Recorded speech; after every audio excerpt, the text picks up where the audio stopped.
For the past 41 years, I have existed with the devastating effects of being physically, emotionally and sexually abused as a child. There are no easy words to describe that devastation, but it was a violation of my very being and caused a self-loathing, forcing that part of me to exist in a non-place. A place so bleak and scary that I could never imagine finding the courage to visit what was locked inside and wouldn't have but for the support of the Women's Service.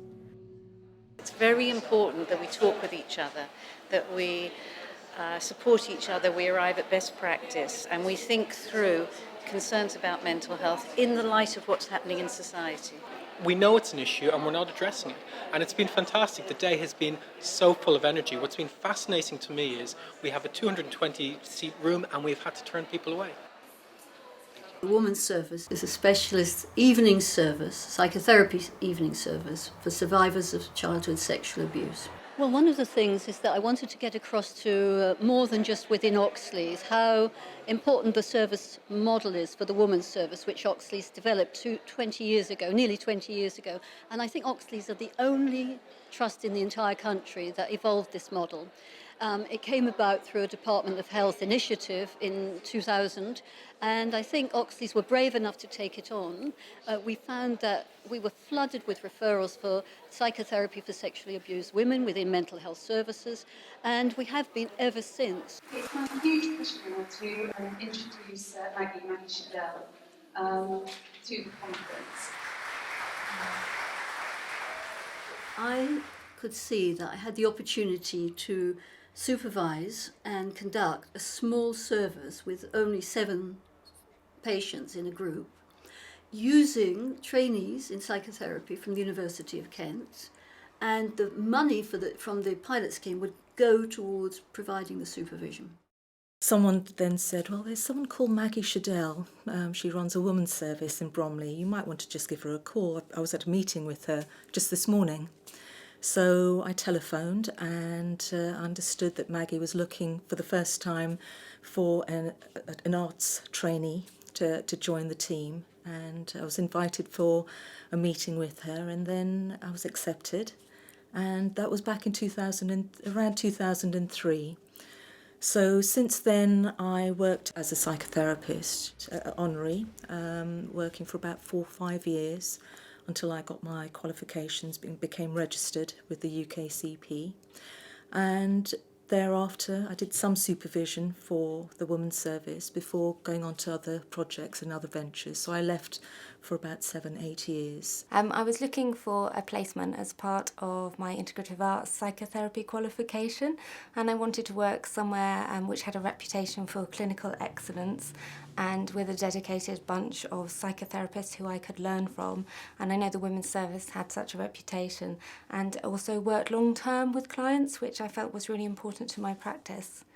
Well, I first started coming here as a second-year student in my training to be an integrative arts psychotherapist. And I was looking for a placement. I needed somewhere where I could work long-term with clients. I also was, I suppose I was really interested in working perhaps on the more sort of difficult end of the scale in terms of abuse and violence. I think it felt different when I walked into the Women's Service because the environment was very comfortable and very welcoming. So it was a clinical environment, but one that seemed very accepting and supportive of the patients from the moment they walked into the waiting room. I think they were very well received by the receptionists and all the support workers that were there, as well as the therapists. Over the years, we have offered group psychotherapy, couples psychotherapy, individual psychodynamic psychoanalytic psychotherapy, and integrative arts psychotherapy. Individual women need individual programs of psychotherapy conducted sometimes over many years, often needing to be discharged after a one phase of treatment, and coming back possibly at a later stage where they need that. And sometimes a woman might, for example, have a year to 18 months of psychodynamic psychotherapy, followed by 2 or 3 years of a group psychotherapy. Someone might spend 2 years in arts psychotherapy. When I use the word arts, particularly the integrative arts, it actually covers quite a wide spectrum. So, of course, it'll be the usual sort of expectations. It's going to be paints and some paper or crayons or pens, but actually goes beyond that. So it is about using imagination and using image, sort of the mentalized images, as well as metaphor. So it looks like, or it feels a bit like, and that can often open a door into the unconscious. So as an arts psychotherapist, I tend to use whatever creative medium makes sense for the client at the time. So sometimes we use clay, which is very, very visceral, or we use puppets, because sometimes puppets can say things that people need to hear or shouldn't have said, or puppets can act in unexpected ways. Or we use the Jungian sand tray, where figurines are moved around and we can explore different possibilities, things that were, things that we wished hadn't happened, things that might have happened, things that could happen. Quite often we have different characters from people's past. So, for example, one of them might manifest as a dragon or a dinosaur, one of them might manifest as a fairy, one of them might manifest as a teddy bear or a snail. And then we can work with boundaries about what feels comfortable to be near or to far, or when it feels too much, when it feels okay.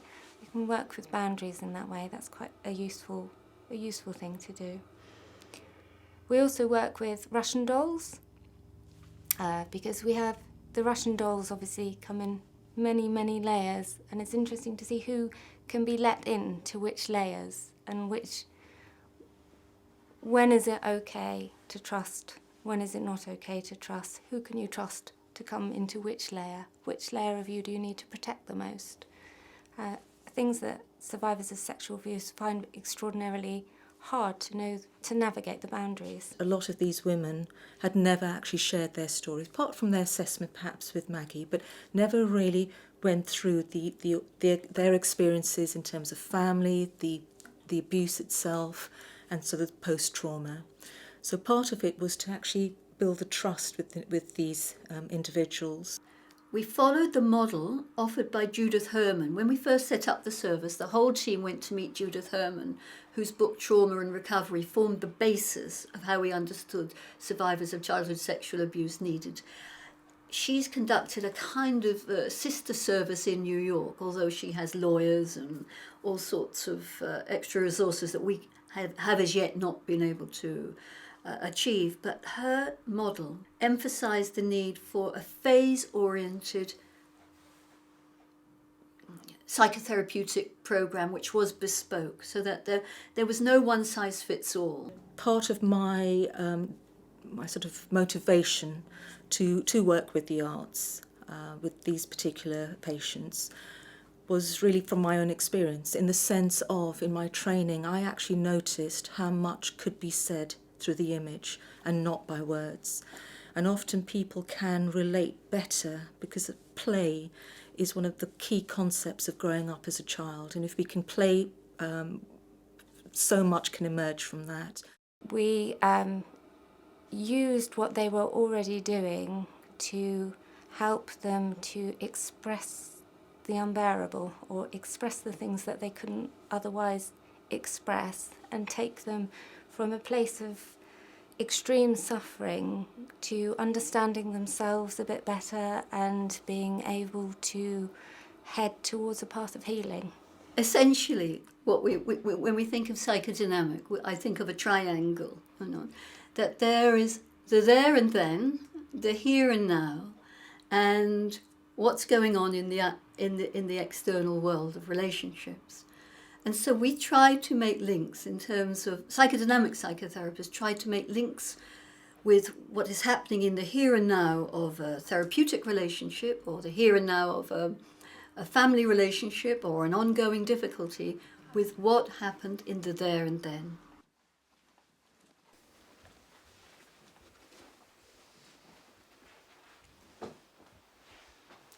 Hi.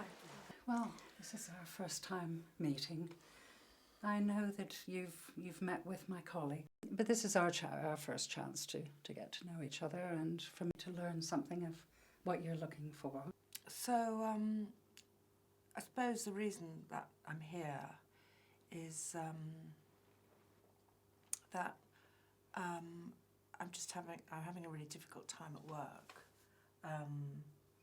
and partly because they computerised the whole system at work, and I just couldn't keep up with any of it, and I've been working there for like 30 years. Then the other thing is that, at home it's really difficult because my husband, he drinks a lot. I mean, he's always drunk. I suppose it always used to be that he did it privately and like no one knew. But like Lara is 13, right? And like the other night he was cooking supper for them, right? Because I was at work, and because he'd been drinking, like he was like serving them like half-frozen fish fingers. So she's like, they're not stupid, do you know what I mean? Like, you can smell it stinks. The agony of being a mother or a father to children when you've been sexually abused as a child is just phenomenal, because you don't know whether you're capable of protecting them. I get very, I get really angry, and then he gets really angry, and so they're seeing us. I don't want them to see it. I don't want them to see us like that. Yeah. And I mean, I think he shouldn't be drinking. I think it's ridiculous. I mean, it's just, like when we met, I think I just always thought that he would stop. I mean, I don't tell anyone about what I'm feeling. And it takes quite a lot of courage to make that step. Essentially, the first phase of any recovery for anyone suffering trauma is that to establish a sense of safety and an environment of safety and a relationship of trust, as much trust as is possible, with another person, usually the therapist. So without that, no other movement is possible. What are you feeling? When I want to talk about it, it's like I don't, like literally sometimes I can't, it's like I can't actually, something happens and I can't actually, it's like I haven't got a voice. I think it's like something to do with, it's stuff to do with my mum, my own mum. And it's like, I don't want to be like my mum was with me. She came from Ireland to London when she was 17, and she just had different boyfriends. Like I was just like, she used to say I was a waste of space. She called me whore, prostitute, stuff, as I was getting older. And then she would hit me, like. So this was the person that you were counting on very much for your support, and it sounds like it was extremely hard. Yeah. And there was very little support. Yeah, I mean. When a child is abused, what happens is a particular kind of traumatic reaction is set in place, and this is for everyone who's suffered any trauma, but particularly so for women who've experienced childhood sexual abuse. One part of you carries on, puts one foot in front of the other and carries on, and that's essential to survival. If you didn't have that ability, you would not survive. Another part of the person who's been attacked and abused remains stilled in time, fixed in memory. Single images remain. It's the way traumatic memory functions. And so that time is stood still in one part of your mind and never moves, and in the other, time goes on, and someone can go for many years living often quite remarkable ordinary lives without ever discovering within themselves what caused a really deep unhappiness. I was, so last night I picked the glass up to take it to the dishwasher, and then I got this smell of Bacardi, and I realised that, he's been drinking Bacardi all the time, that I think he's been drinking Coke. And then I saw that he was just like, he was like drunk, right? I could have just punched him, and I got these bracelets and I threw them at him. And just something about the smell, I just felt so angry. And so I didn't say anything at first. And then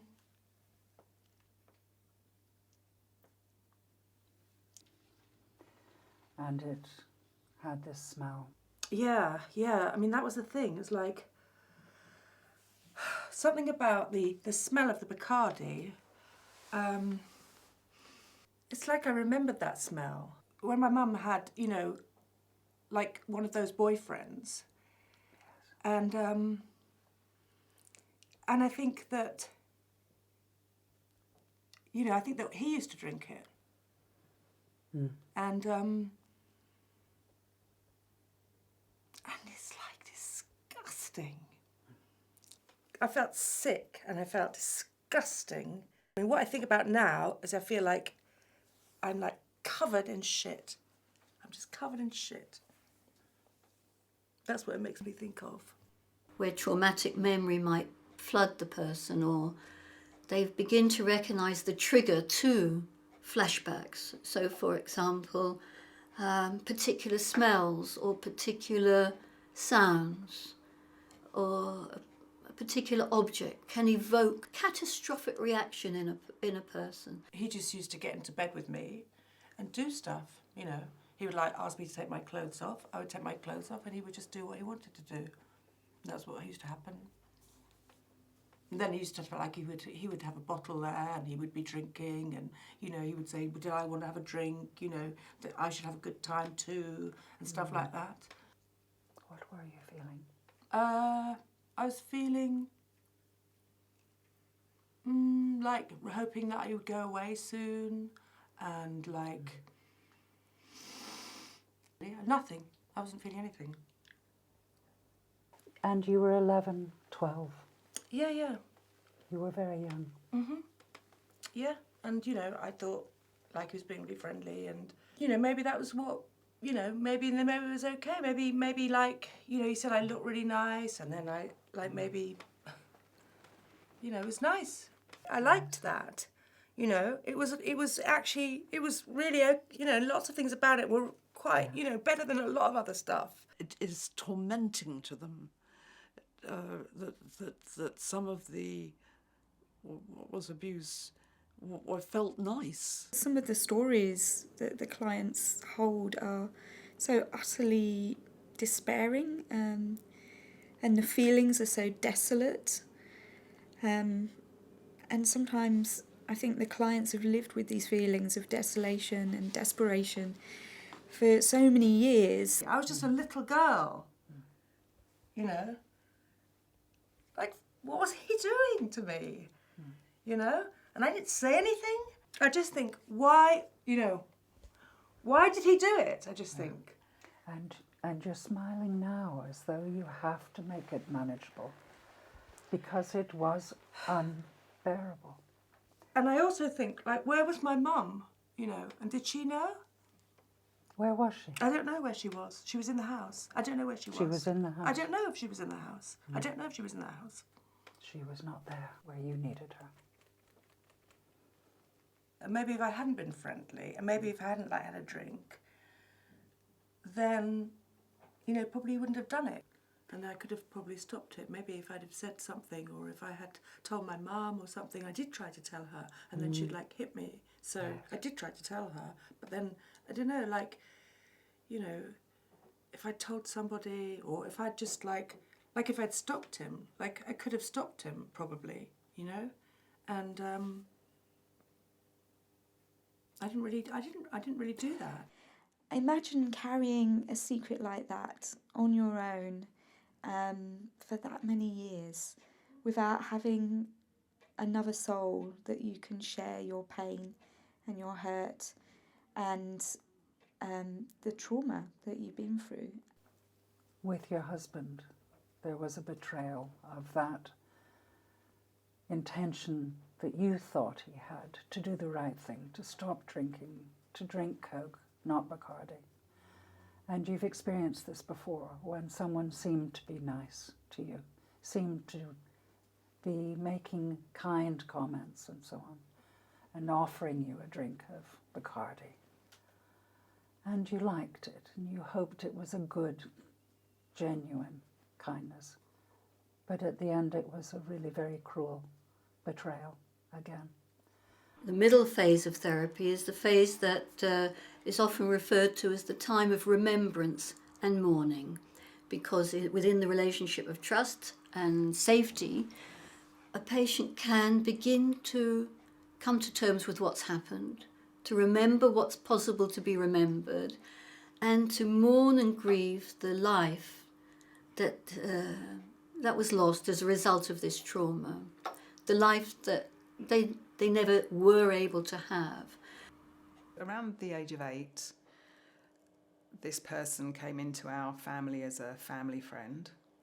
He was new to the family, and he'd met my brother and a friend of my brother's at the swimming pool, and my brother brought him into the house and introduced him to my mum, and he was very friendly, very chatty, very kind, talked to my mum about knowing the road we lived in and that he'd lived there as a child, and they talked about some familiar ground they had in terms of people that they both knew.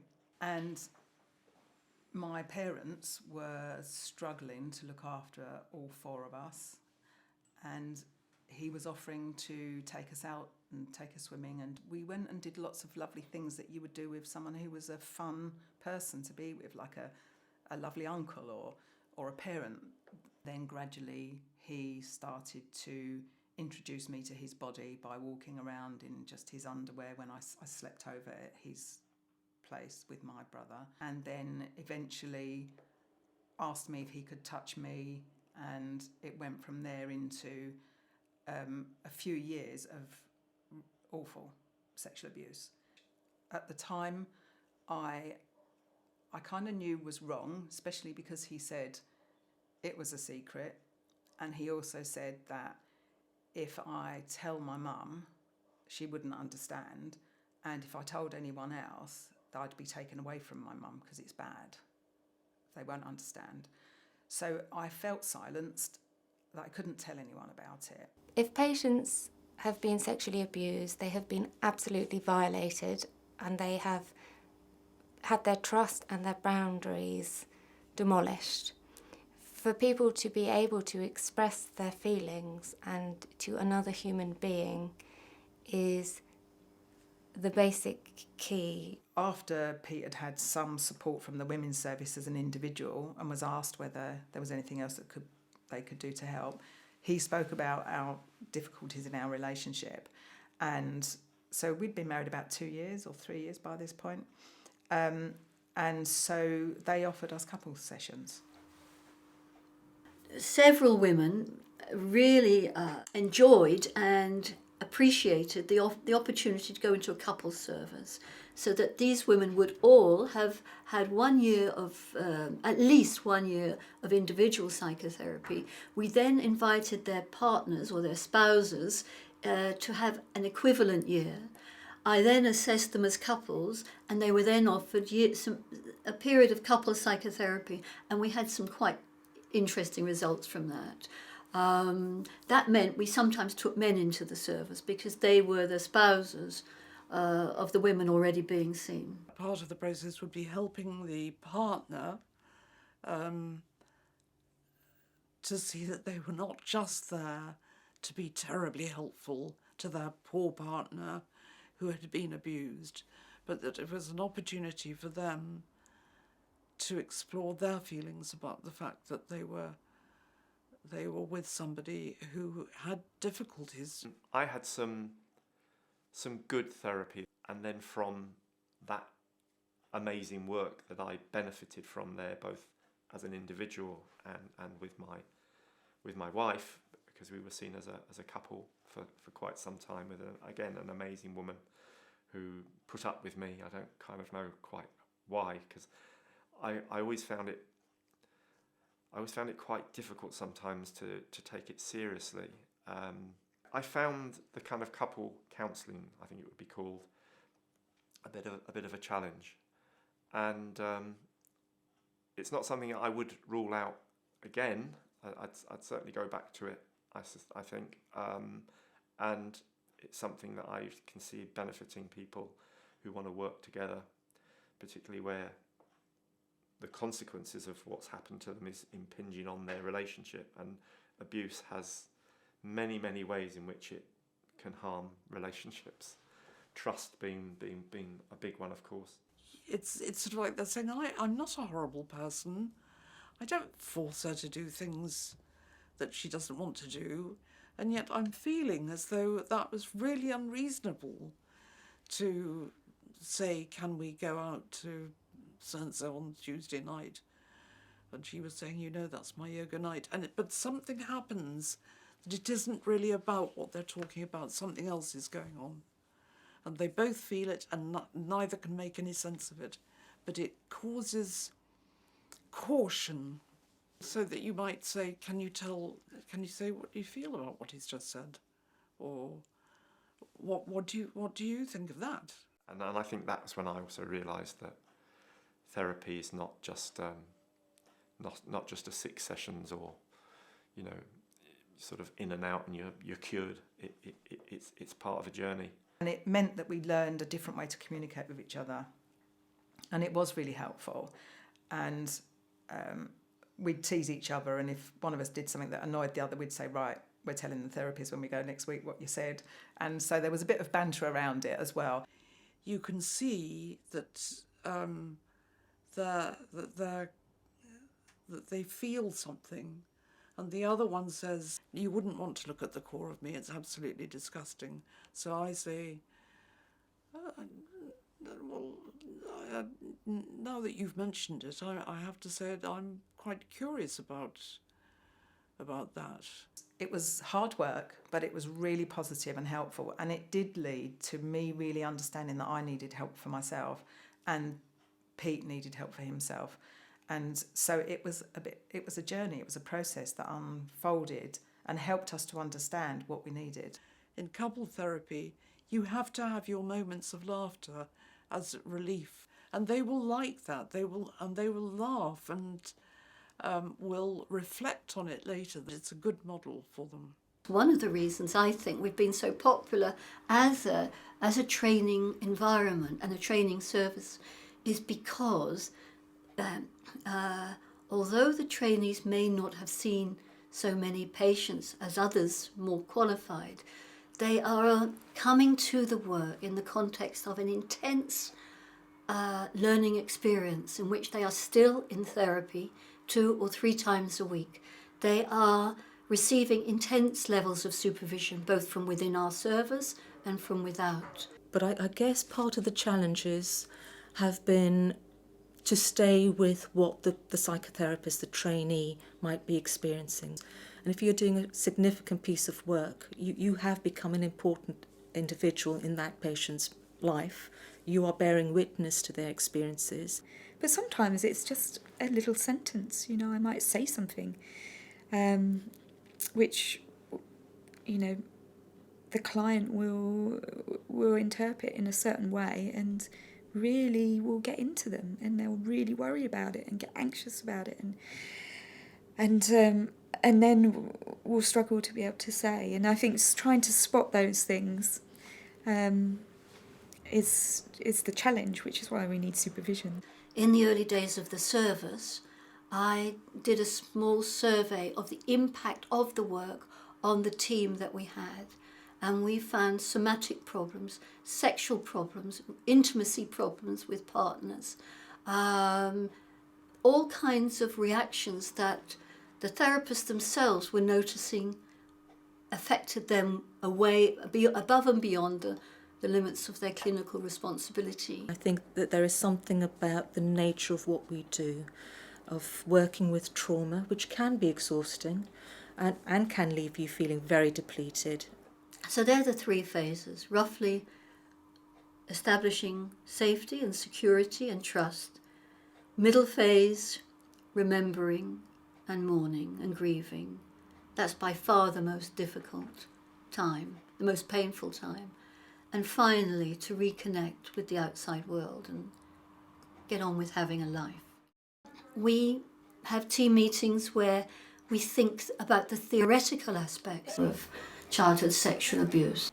Right, and now we're going to have Jan, who you all know is a psychotherapist in our service, and you're going to be talking to us about endings. Today I want to invite us to think together about endings. In doing so, we will be talking about something so fundamental and ineffable regarding our human experience. Not just a point in time or on a calendar, but an experience and process at the core of our being. The therapy should be to enhance the life that can be lived, and for that we need, and this is where our support worker comes in, because many of our women are not women who could afford private therapy, are not women who have many material resources at all, and so contact with the external world in the shape of help to find work, to find a safe place to live, to move beyond the hostel, to develop an independent life outside of the hospital, for example. This is where our support worker offers to help everyone reconnect with the outside world and with everyday life. Becoming able to work and love were always Freud's markers for therapeutic process. We are not just looking to return workers to the factory or indeed to the dance floor, where their concrete activities will prove, quote, productive, unquote. We are doing something different, standing alongside whilst a person reclaims an unlived life. And of course it's absolutely the crisis that's at the heart of the trauma, that you want something and you push it away and you struggle with this, the kind of feelings of dependency that it brings up as soon as you start to attach. And I'd just be so interested to get other people's thoughts around this.